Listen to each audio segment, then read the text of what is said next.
Ah, I'm pissed. I slept through all the NBA All-Star weekend, or I missed All-Star weekend. Oh, son of a biscuit. No, I just went back and watched all the highlights though. I mean the dunk contest was whack. Like for one, I didn't know anybody in it. like the like nobody really exciting, and really there was only maybe one good dunk. I think the one that won was him like not even kissing the rim. It was just like him pretending to kiss the rim, which I can get. That's why Kenny Smith was like, I would have put a mouthpiece in and kissed it because if you you mess up, you kiss that rim, you're gonna bust your fucking lip. Oh, that shit would have been funny if he tried to kiss it with no mouthpiece, and all of a sudden he comes down with a bloody mouth, just crying, just runs off the court. Man, I'm going home. Oh, oh, jeez, oh, jeez, that would have been hilarious. Oh shit. But no, that 3 point shootout was nasty. I wasn't expecting it to be that good. I was watching. I mean, the cool thing about the highlights is it shows you everything. And the only thing I hate about highlights, I apologize. No, the only thing I hate about highlights is that you can't in a game. I mean, in a 3 point shootout, it's cool because it showed me every shot. But in a game, when you're just watching highlights, and which is a lot of these kids do, is only watch highlights and act like they knew what happened in the game. They look at highlights and they look at stats, and then they run around talking basketball like they know basketball. It's like, no, you don't. You know how to watch highlights and stats. There's things you see while watching the real game that you don't see in a highlight or in the stats. Like somebody's like being a dog on defense. Somebody whatever. Anyway, I'm talking about a 3 point shootout. I'll get back to that in a minute. I was going for Mike Conley. For some reason, I've liked Mike Conley since the Grizzlies. Back when it was him, Rudy Gay. Rudy Gay was on that team, right? Yeah, Tony. It was Mike Conley, Tony Allen, Rudy Gay, Zach Randolph, and Mark Gasol. That was a squad, man. That's been my favorite team since they came out. Or so, like that's when I like really got into basketball. It was around 2011. Or no, I said 2009 is when I really got into it, but when I really started following more than just the playoffs and like trying to watch as many games as possible was around 2011. That's when you don't have school, you don't really talk to Ugh. You just need something to do. You're starting to figure out life's boring, so you look for something to do like watch basketball, which sports is the best pastime in my house at least. But no, so like I've been a fan and like I'm loving that since that he's on the Utah or what is it? What team is he on? Yeah, the Jazz. Or no, the Nuggets. No, the Jazz. Yeah, with Rudy Gobert. Yeah, he's on the Jazz. Joker's on the Nuggets. Let me shut up. But no, he's always been a great defender. And the thing that screwed him up was he wasted a lot of time over in Memphis playing a slow paced game because they had Zach Randolph, Mark Gasol. That they went with their three big positions. They went Rudy Gay, Zach Randolph, Mark Gasol. And back then it was that was the way to go. I used to love that kind of basketball though. I used to love seeing two big men on the court. All these threes, they don't excite me as much. Maybe I don't know. I mean, I'm one for points, but I like the physicality of the game more than anything. Like I don't like this run run, run, run, run, shoot. Run, run, run, run, shoot. Like, and then there's nobody, like, everybody just runs out of the paint when somebody's going in. There's nobody ever down. Like, people get these massive dunks. All these dunk highlights, they're like uncontested. It's like back when Jordan was, and then people got the nerve to say it like it hasn't changed. When Jordan was playing, he literally went out of his way to dunk on any shot blocker. Like literally just dunk on him and make him like embarrass him. I don't know though. You can't talk about that because it's nobody like fucking like they try not to acknowledge it, which I hate. But anyway, like Mike Conley hit 27 the last one, and fucking Steph Curry got all the way down to the last ball, the last money ball. He had 26 points. Money ball is worth 2 if you don't know. Oh shit! Ay. I keep doing that. Ay. No, but he hit that 2 ball, that money ball. Last fucking shot, man. You know, I knew Curry was about to do it. I swear he set that up for dramatic effect, but bullshit. But then, and I'm so glad, like, because Durant tried to pick his own players. He picked Kyrie and James Harden and a bunch of other bums. And I'm just glad that he lost. That's one team that I want to lose. Like, and I know that's how the NBA works. Oh shit, hold on. I know that's how the NBA works. Is just make a villain, create a villain. And then LeBron was the villain for a while. Like last season, maybe. Like, it might have been LeBron. It might have been the Clippers. It might have been. It definitely wasn't the Rockets. But LeBron was the villain. And I guess he might still be. And, like, that's what Kevin Durant's whole job is to create a team to beat him. But the thing about LeBron's teams is when LeBron made a team, they were always beatable. You know? Like, and when he went to South Beach, he had him, Dwayne Wade, Chris Bosh. I never even heard of Chris. Like, yeah, he might have been an All-Star. He might have been great over there on Toronto, but nobody was on Toronto at the time.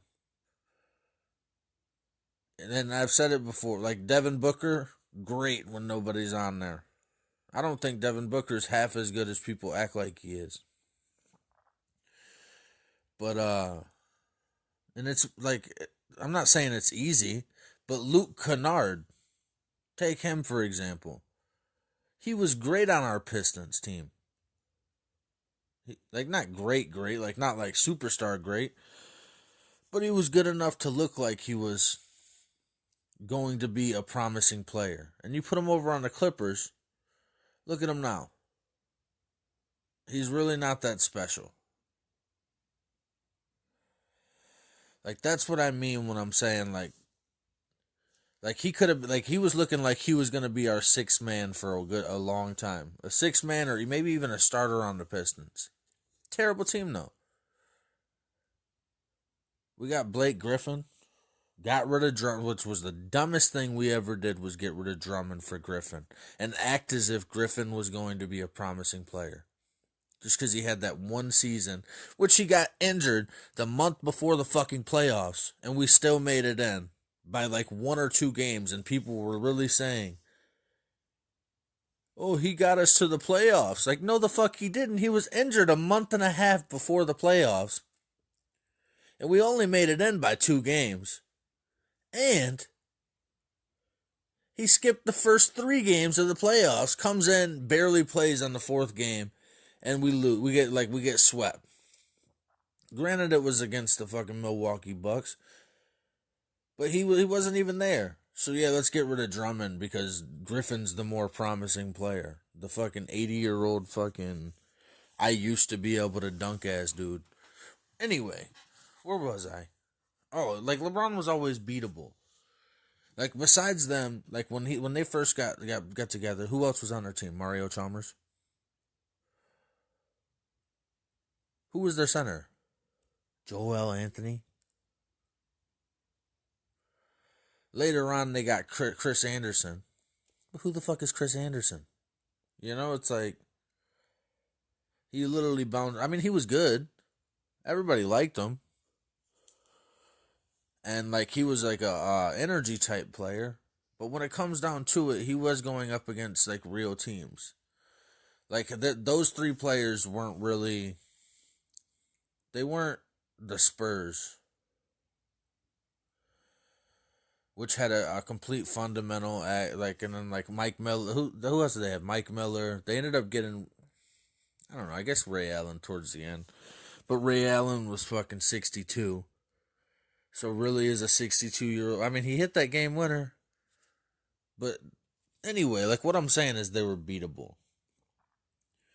At the time, Lance Stevenson and Paul George and Roy Hibbert, who turned out to be one of the biggest busts I've ever seen as a big man in my life. Like it was possible, you know. It was they were beatable. But and then you go to the Cavs, and you got who? Kyrie Irving, Kevin Love. Nobody really. Tristan Thompson, I guess you could say. Deion Waiters, no, I'm pretty sure he got traded. Iman Shumpert was coming out like he had a promising first season, but then after that he just fell completely off. So they're really J.R. Smith, who was on a downtrend of his. I mean, no, he was actually playing really good, wasn't he? But he did do the dumbest thing you've ever seen. Like that shit ruined his career. It's like, nope, you get too high before the game's dummy. You're not allowed to play. You're not allowed in the NBA. I haven't seen him since. But no, like my point is though is that Kevin Durant, like they're acting as if Kevin Durant is doing the same thing LeBron's doing. It's like, no, he's not. Kevin Durant is getting all the best players. Like he had a team that could have beat the Cavaliers and beat the Warriors. I mean, I know what he say in that text when he was like talking as if like it wasn't him. What did he say? Oh, take Russ off that team. Who else is on that team? No, yeah, I get that. Then y'all need to go to the front management and say, hey, Andre Roberson fucking sucks. Get him out of here. Get me somebody else who can actually do something on the court. You know? But I don't know. So you leave and go to a, and then the fact that he left, it's not even the fact that he left and like left the team. It's the fact that he left to the team that they took to a 7-game series, which everybody said this. Like you didn't need to go over there, but like to act as if he's the good guy and LeBron's still the bad guy. Like I don't even count the championship he got. I mean, you have to, but to act as if like he did it alone, or like he did it like it's his championship, like there's no reason he should have got MVP in that. Like, there's really not. Like, yeah, he can score as many points as possible, but the fact that everybody can shoot on you, like there's everybody's a star around you. Your entire starting lineup is like a star. Who, like, they even had Boogie Cousins is gone. Like, he's not really anything anymore, but they have, you know, I don't know. I just can't root for the guy. How do you root for a man who literally just bounces, like, and then he goes over there, and then, like, everybody created a duo for themselves. Like, this isn't just, like, to hate. This is a point that I've made. Last season, when the Warriors broke up, everybody had a duo. Everybody went to another team. They got a duo. Let's talk about it. Rockets had Westbrook and James Harden, right? Okay. Clippers had Leonard and Paul George. All right. Nuggets, Murray and Joker. All right. Even the Pistons, Blake Griffin, and they thought they had Blake Griffin and fucking Andre, which that's not really strong, but at least they had a duo, you know? Who haven't I named?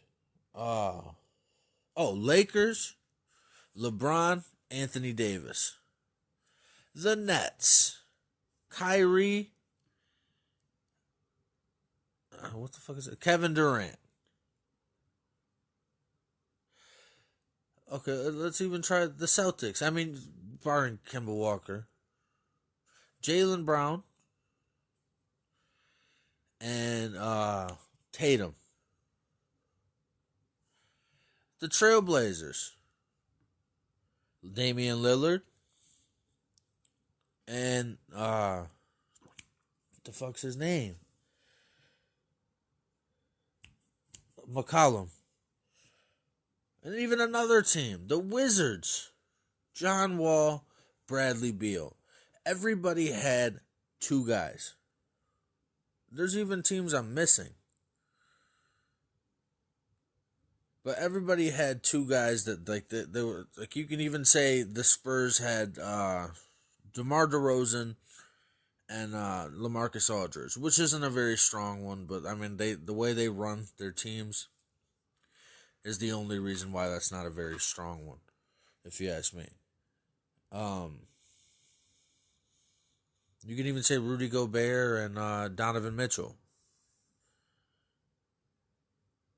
You can say, I mean, I guess Chris Paul and what's his name just started this year. But last year you could have said DeAndre Ayton and Booker. I'm trying to think if I missed anybody. I don't know. But anyways, everybody had a duo. And then guess the one guy who changes that up is the same guy who needed to go to the fucking Warriors, a 72-9 team or a 73-9 team, to finally win a championship and be somebody. But we're acting like this guy's the greatest player of all time. Like I still, I mean this is hate. Like, don't get me wrong. Like, I am hating like crazy, just because. How's Bill Burr put it? When you were in school, and you put all the jocks on one team on a recess, like all the good players, like because you know who the good players were, and the kids who liked football and wanted to play. If there were too many of the good players on one team, as kids, you'd stop and say, hey, come on, man, this is unfair. Like, this isn't even going to be fun. But no. They can't do that in the NBA. It's ridiculous. It's all the jocks joining up together to beat the math team. That's not my joke, by the way. But what was I about to say? What was I saying? Oh, and like I feel like that since 2011 when LeBron made his decision, because granted he did start all this shit.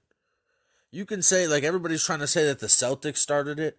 They really didn't. They got a bunch of old ass people that had like 5 years left in the NBA. Like, really honestly, maybe 3 or 4 good years left in the NBA, who wanted a championship, who were at the end of their careers, who wanted a championship. That's the difference. I mean, yeah, you could say Chris Bosh was at the end of his career, but really it wasn't supposed to be until he started getting blood clots. But That's all they want is a villain. It's like the NBA is like, it's like WWE to me. It's like wrestling. In wrestling, they want a guy who everybody hates because to have, like, a lot of times, like, that's what they do is like have the bad guy, the guy who everybody hates, win the title. Because everybody wants to see that guy lose. You know what I'm saying? Like, people are going to tune in to watch because they don't like this team. This guy. They don't want to see them win anymore. That's what the NBA does. And like, it's like they literally just took a page right out of fucking Vince McMahon's playbook. And now, like, that's how they're like doing it. Like, if you really want to see, like, and it's just like, it's a bandwagon. You know, it's like, all right, like that, like, is that what the NBA is now? Like, back in the day, you used to just root for your home team. You know, like, if you were going to the playoffs, like, your home team was your fucking team. Oh, that's another one. Mavericks. Doncic, Porzingis. All right, and I didn't miss any, did I? I probably did. Whatever. But, like, that's my point. Like, why are we just in it to create the bad guy? I get ratings are up, so I can't really complain. I you know, it's money, but it's just corny. Like, yeah, let's put James Harden over there too, because James Harden feels like James Harden knows he can't win as the star on the team. But I do like how he's playing because everybody was saying that they're all going to be jockeying for position, so he's playing like the point guard. And he's the one giving it, and he is passing, which is cute. You know, it's like, all right, he's finally playing team ball. Everybody get behind James Harden, yay! It's like, no, you guys are all pieces. Like, nobody likes you guys. Kyrie was the big baby who who ruined the Celtics.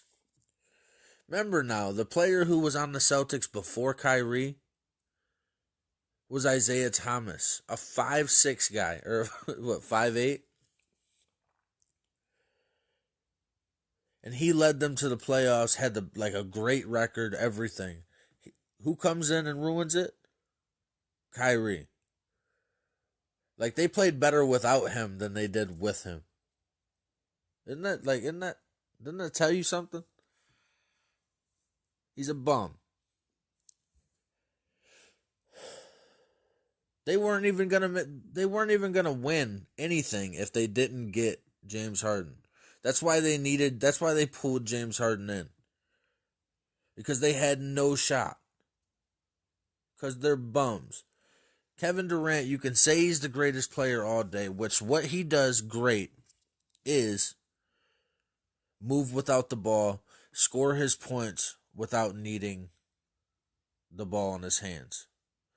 Which is great basketball. It really is.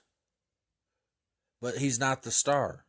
You know what I'm saying? Like he's not the person who, like, he needs a setup man, like a James Harden or a Kyrie Irving or a Russell Westbrook or a Steph Curry.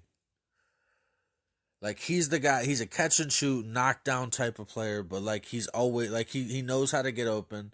He knows how to do his thing. And if he has to, he can make a move to get to, like, score. He's 7 foot. But I don't know. Maybe I'm 28. So maybe I'm just an old man bitching. But it's like, dude, I'm just happy they lost the All-Star game. I used to hate LeBron back when it was Kobe LeBron talk.